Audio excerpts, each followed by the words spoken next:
Hello everybody. Now move to the discuss another beautiful topic which is human heart. तो सबसे पहली बात human heart को discuss करने के लिए पहली चीज़ हमें जो ध्यान रखने वाली बात है कि ह्यूमन हार्ट में जो चैम्बर है वो कितने चैम्बर्स हैं। ह्यूमन का जो हार्ट है वो कितने चैम्बर का है बेटा? 4 चैम्बर का ह्यूमन का हार्ट है, जिसमें से 2 ऑरिकल है और 2 क्या है? वेंट्रिकल। ठीक है, देखिए जरा सा बोर्ड पे ये मार्कर भी मनमर्जियां कर रहा है, जैसे आप लोग मनमर्जियां करते हैं पढ़ने के टाइम पे, है ना। Don't worry.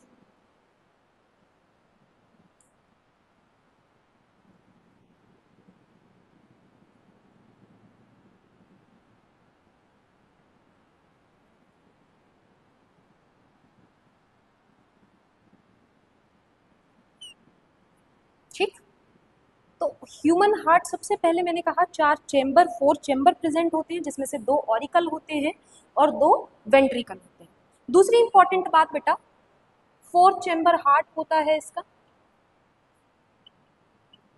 दूसरी इंपॉर्टेंट बात, जो ह्यूमन का हार्ट है वो ह्यूमन का हार्ट बेटा मीजोडर्मल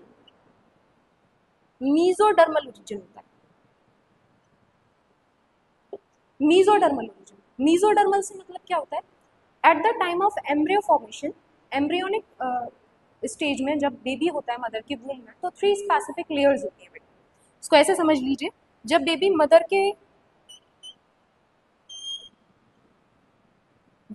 मदर की बॉडी के अंदर होता है तो उसके अंदर 3 स्पेसिफिक लेयर्स होती है।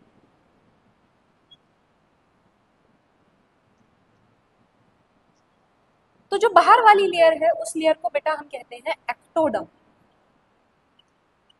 जो मिड वाली लेयर है बेटा उसको हम कहते हैं मीजोडर्म, और जो बेटा अंदर वाली लेयर है उसे हम कहते हैं एंडोडर्म, इनसाइड, मिडल, और ये क्या है बेटा? आउटसाइड। बात समझ में आ रही है? मैंने कहा कि 3 स्पेसिफिक लेयर्स होती हैं, आउट, मिड और इनसाइड। जो आउटर लेयर है उसे क्या कहा जाता है? एक्टोडर्म। जो मिड लेयर है उसे क्या कहा जाता है? मीजोडर्म।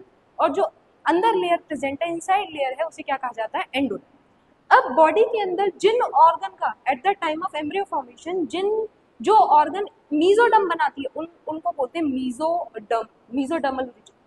और जिन ऑर्गन का फॉर्मेशन इन लेयर से होता है उन्हें कहते हैं एक्टोडर्मल ओरिजिन। दूसरा, जिन ऑर्गन का फॉर्मेशन एंडोडर्मल लेयर से होता है उन्हें हम कहते हैं एंडोडर्मल ओरिजिन।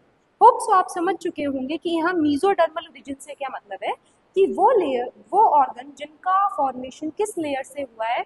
मीजोडर्म से हुआ है। तो human heart is a mesoderm origin. आपको 1 नंबर की बात समझ में आ चुकी होगी कि क्या मतलब है इस बात का।